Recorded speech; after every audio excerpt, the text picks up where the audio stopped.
What up, guys? Your boy Pap, aka Mr. Referee King Pig. Yeah, we back with another video. Also, DZM1 Media is in effect. So, I want y'all guys to hit my bell with a bing and subscribe to my new channel, Triple O Perspective, and we'll be coming at y'all with some videos, breaking it down from a perspective of an OG who was out there years ago. So y'all know this guy right here, Hernandez, one of the guys that was involved in the murder of young Dolph. So he's about to tell y'all exclusively how this went down. And some of y'all might be like, well, how do you know such and such? Let me get this thing right. You know, listen to his language, listen to how he's tied to the streets, because he's an OG. Probably nothing goes down without him knowing what's going on, because he tied to the streets, y'all. Y'all see what I'm saying? He tied to the street. So this is going to be brought to you by Capone News. Let's get into it. All right, Hernandez Govan, how's it going? Man, it's going good, bro. Let me pause this for 1 second. Before we get deep into it, I'm gonna be breaking it down a lot. I want y'all to remember, this guy is tied to the streets. He knew what was going on before it even happened. This is my story on it. And I know because watch how he break everything down. Listen to it. You have to be a good listener and from the streets to understand this guy knew what was going on, from how he's going to describe it, and watch how he threw some little nuances in how Gucci Man was nervous and everything. Watch. How did he get this information? Man, most definitely glad to be here, Cam. You know, we've been trying to link for a minute. Yeah, it's been a minute, man. I'm glad you finally got a chance to do it, man. For sure. Well, I'm going to get right into it, man. You know, not too long ago, you broke the news that Pooh Shiesty robbed Gucci Man. Now, this news came out. A lot of people didn't believe it. A lot of people didn't believe Gucci Mane could get robbed. That he wouldn't crash out. Now watch this. This incident happened a few months ago, y'all. It's just really coming to fruition where charges has been pressed. Everything is in effect now. That's how he know everything, because after it happened, this guy is tied to the streets. They told him everything that happened before it broke the news. Yeah, Pooh Shiesty in his little goons, them little YNs, he got word through his affiliates, or he might know them personally, because watch how you say how people in Memphis, this how they can't carry themselves. What if he got robbed? Yeah, I guess they thought he was a superhero. They definitely, I think a lot of people are really heartbroken over this. Yeah. For a couple reasons, a few different reasons. Okay, but I'm just gonna start with the incident itself. You know, what have you heard about the incident and how did things go down? Watch this.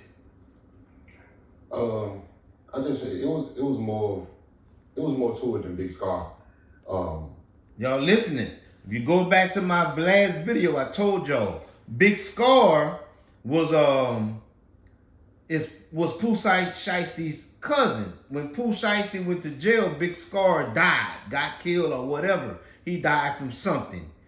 Definitely, I mean, it wasn't murder, but he died from something.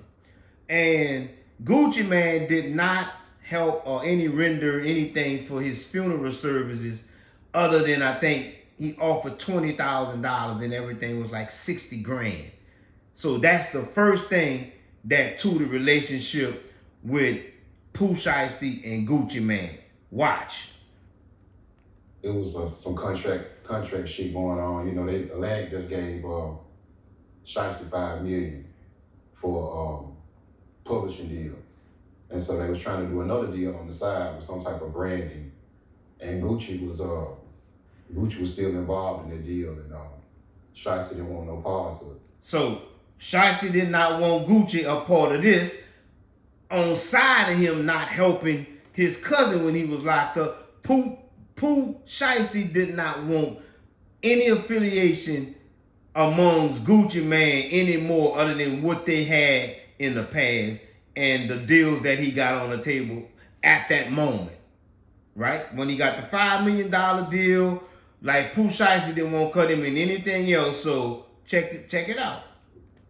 And so that was part of the reason they met up to talk and try to, you know what I'm saying, work some good things out or whatever. But Gucci was fully expecting it to get worked out. That's why. Gucci was fully expecting. How do he notice that everything was going to get worked out? Listen to the subliminals. How did he know Gucci was fully expecting something without it being told? He brought the cameraman and a couple more other people with him because he thought that. You see? Because he thought what? Was about to have a nice time, but. You see what I'm saying? This guy already knew and got full details of what happened. That nice time turned into him shaking like a strip on Jug. Look at that. So, Pooh Shiesty and them told him how Gucci Mane was shaking in that booth. Told him everything. Because he's a big timer in Memphis, bro. This dude running stuff, bro, on a slick. He running things. Y'all remember that altercation this dude had with another podcaster? He told him they was going to meet up. And guess what? That dude squashed it with him. Straight up, bro. This man is put it like this. Allegedly, this dude is a big time, he's a big time, what you call them, like troublemakers in the industry and in Memphis. Like, he's big known, bro. This guy right here, Hernandez.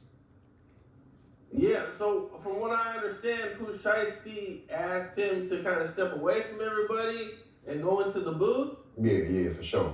Most definitely. You see that? Yeah, for sure. Cause he got the whole scoop. Watch.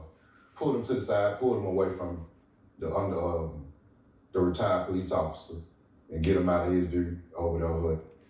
See what I'm saying? He know the whole story. They broke it down to him after this happened. They called big homie Hernandez.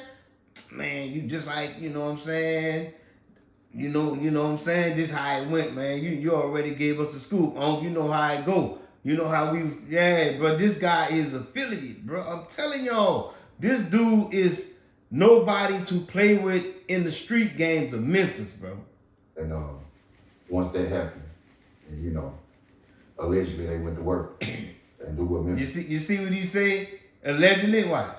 People do. Let me rewind this part. Watch what you said. Over the hood, and once that happened, and allegedly they went to work and do what Memphis people do. What the police are alleging is that Pooh Shiesty asked him for his bag. Yeah. He got his bag. Bag, watch, ring. He signed some release papers under the. I'm telling y'all, this dude got the whole exclusive. When they robbed and took all that stuff from Gucci, this dude got a call. Straight up. This what happened, Big Onk. They ran it down to Big Onk because he's a big timer in the street. He's a known assassin, bro, a killer, bro. This dude right here is a known assassin, bro. A known killer, bro. He's known to put the young niggas together to make stuff happen because that's the life he lived. There is. And, so it went on for quite some time. It went on for about 45 minutes. Now look, how he know this went on for about 45 minutes, bro? Is that in the records? See, he giving details out from triple OGs like myself, understand the street. politics. He know exactly what happened in that room and in those rooms. There's information he know he not gonna be able to say outright. He can't say everything because then they're gonna be like, well, how do you know this? Because it could incriminate him. The whole situation. 45 minutes. Sheesh, man. That's a crazy amount of time, man. They got him in the booth. I guess Gucci Man is like saying, that this. Yeah, after, what I'm saying, when it started to unravel or whatever, he looked up, from what I was told from some. Y'all see? Just look. From what he was told, he's about to basically give himself away to let him know he know what's going on. Watch. When they was there. And he just looked up and said, man, this ain't how they go. We still got to go to the lawyers. And that's when somebody in there told him to shut his bitch ass up for a nigga shoot him on GP. Look, see what I'm saying? He telling y'all everything that went on in the robbery, bro. He giving all the information because it went right back to him. So he got to act right real quick. Gucci, he was very cooperative. He wasn't like, I'm trying, bro. Listen, this dude, bro. Actually, bro, he incriminating himself, bro. Like, to be totally honest with y'all, he's incriminating himself because he know too much that went on in the room without being there. He have incriminated himself. I would not be surprised if he go get picked up because he has too much whereabout and knowledge of the case. The Gucci Man on the song, yeah, he was more of a deacon. Mishap. Yeah. Well, I mean, yeah, if you got the Draco to your head. Yeah, I mean, I understand you supposed to, what I'm saying, you're gonna follow the instructions, but Yeah, see the dude, like if you got Dracos to your head, bro, you gonna bow down at some because you ain't dodging no Dracos to the head. Yeah, you gonna get some act right. You see what I'm saying? But him, he's such a thug and gangster. Watch what he say. You're still supposed to keep your pride though, Look, you still supposed to keep your pride. You see, he's such a thug. He's supposed to. No, you're not. Go to my last video. No, Gucci supposed to get out of there and rat on all of them. Straight up. Tell them this is how it really go. This is business we conducting. I ain't getting robbed. I ain't in the streets, bro. So y'all going to jail for this. Yeah. You know what I'm saying? Yeah, Gucci was on Gucci next move was shedding tears. Look, he knows so much, bro. They gonna pick him up. They gonna pick this dude up because of the information he giving out that Gucci Man did in that room for him to know. And he's saying allegedly from people he know. Yeah, but so that means you kind of a cooperative because you getting information from people directly tied to them. So you might know more than what you saying you do. So let's bring him in there. It was crazy, you know what I'm saying? But he should have been more prepared, pulling up like that, knowing that it was an issue. I was surprised, I was shocked. That ain't how real street move, The man ain't in the streets no more, bro. What part of y'all not understanding? That's why Gucci Man should tell on everybody that was in there that he know and familiar with. Because I'm not carrying myself like a street dude. I'm not in the streets no more. This is where y'all get it mixed up, Hernandez. Gucci Man not in the streets, bro. This man is a businessman. So he shouldn't have to come there with Dracos where you can see him and all of that. It shouldn't be that. He bought somebody there, undercover police, retired police, off-duty police, for a little backup, but not to be drawing guns on. It was just, cameraman there, like a big moment, bro. So, Hernandez, you wrong for what you saying. It's an issue, and you're going to talk to somebody about something, you're supposed to pull up right. And if he would have pulled up right and properly prepared, there's no way that could have happened. They would have had to assess the situation, and he'll still have his belongings, and nobody would have got robbed if he would have been moving how how he say on those songs, all those thousands of songs and shit that he made. I guess that He hating on Gucci Mane. Y'all hear him? He got hate for Gucci Mane, bro. Listen to his vibrato. He got hate for Gucci Mane. she was just some action figure songs or something because he don't roll like that. Gucci ain't. Y'all see what I'm saying? Listen. Gangsta at all. One of the things that I was, pretty surprised at is they were saying the Big 30 held the door closed so the security couldn't. Now, if he know any more information about that, let's see. Get in. Held the door closed so the security couldn't get in, or the off-duty police. yeah, or for somebody, somebody may have been trying to get out. Y'all see what I'm saying? Little subliminals like that let me know this dude know everything that happened. As well. Well, that too. Yeah, okay. you know what I'm saying? Right. They said a third ball was standing by the door. Third.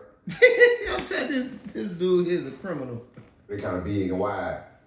You know what I'm saying? Yeah, 30 got a little size on them, so they the right person was on the door. Look, the right person was on the door. Incriminating, bro. He's incriminating the guys. He's so stupid. He incriminating everything that happened in there without it being in black and white, right? But it don't have to be in black and white because the people that was in there are going to tell the whole story when they go to trial. And everything that he's saying, if it adds up, they're going to know he had something to do with it, or he not involuntarily have something to do with it. He just associated with the people that had something to do with it, which makes him sort of a corroborative in the whole case, bro. Trust me. Yeah, man. I mean, the whole situation. I mean, I guess even the cameraman. They're showing Yeah. pictures. The cameraman, the white guy. Wow. Yeah, white guy. He got beat up, and got robbed in his positions, and it was talking about his possession, stupid. I heard from a valid source that recently, prior to the indictment, someone tried to return the white guy's belongings to him, and see what I'm saying, bro? This dude know the whole call. If he wasn't, a OG, he would know this. And he said no, he didn't want it. And me, if that was me, and he sent me that message back, I would have had a one-way ticket to Honolulu, some motherfucker word, because they should have knew when he told him he didn't want his belongings back that the indictment was on the way. Y'all heard what he said? When a white boy told him he didn't want his stuff back, he said he would have sent him to Honolulu somewhere, meaning I would have had him taken out. That's pretty much subliminal because of the indictment coming. Now let's get rid of him because he about to snitch. That's pretty much what he's saying, bro.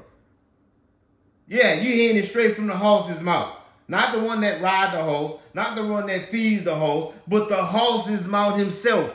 This nigga here know everything that went on. Oh, that's a fact. Yeah. That's a fact. There ain't no reason why he wouldn't want his stuff back. Exactly. There ain't number one reason why. Yeah, for sure. And the federal government probably told him, don't communicate, don't do no type of dealings or business, with those people whatsoever. So anyway, What's guys, look, I ain't gonna let that play, but look, this is what it is, bro. Right? Y'all go check out this video right here from a Triple O perspective. Yeah, that's my new channel. Y'all check it out. And man, I'm gonna be giving some little updates on stuff that I can see that y'all youngsters can't see what's really going on in the streets, man. You know what I'm saying? So yeah, y'all see I'm doing this right here from my TV in this camcorder with this little stand right here, tripod. And on that note, we out. Don't forget, guys, subscribe. Triple O Perspective, where y'all hear the real, man, from a Triple OG, man.